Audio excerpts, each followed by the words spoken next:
Donc le monde de l'âme, finalement, on l'expérimente de façon un peu magique, avec toute la richesse du mot, de l'étymologie de magie. C'est un monde visionnaire, peuplé donc de dieux, de démons, tous les dieux et les démons de l'humanité. On l'a dans l'inconscient collectif, de djinns, de fées, d'anges, tout ce qu'on veut.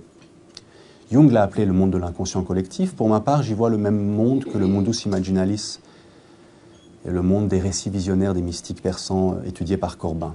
Donc notre psyché, l'histoire de notre psyché est une hiéro-histoire, une méta-histoire. Et on peut faire encore plus de rapprochements. Corbin nous disait, donc le tahwil nous permet d'aller de niveau en niveau, jusqu'à arriver à l'archétype.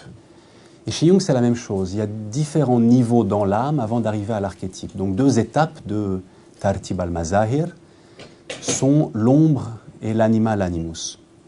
Donc, pour définir simplement la chose, l'ombre, ce serait le représentant de notre inconscient personnel et l'animus anima, le représentant de l'inconscient collectif.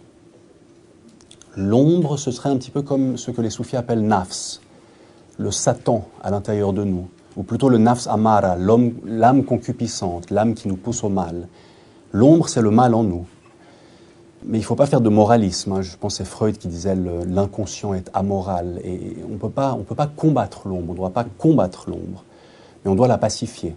Donc les soufis diraient qu'il faut passer de nafs amara, l'âme concupiscente qui nous pousse au mal, à nafs mutmaïna, l'âme apaisée.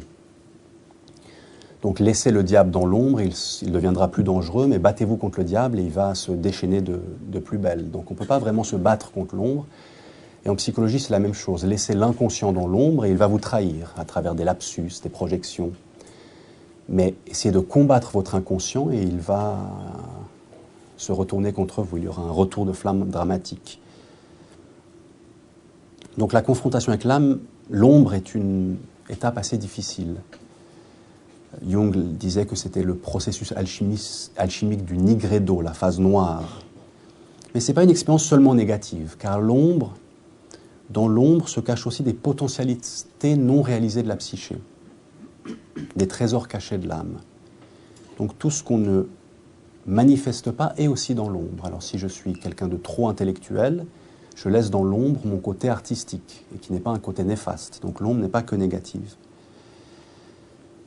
Il y a un passage éclairant chez Corbin, dans L'Homme de lumière dans le soufisme iranien, page 110-111. Il nous parle de la lumière noire, Nouressiya. Je vais vous lire le passage. J'omets quelques parties.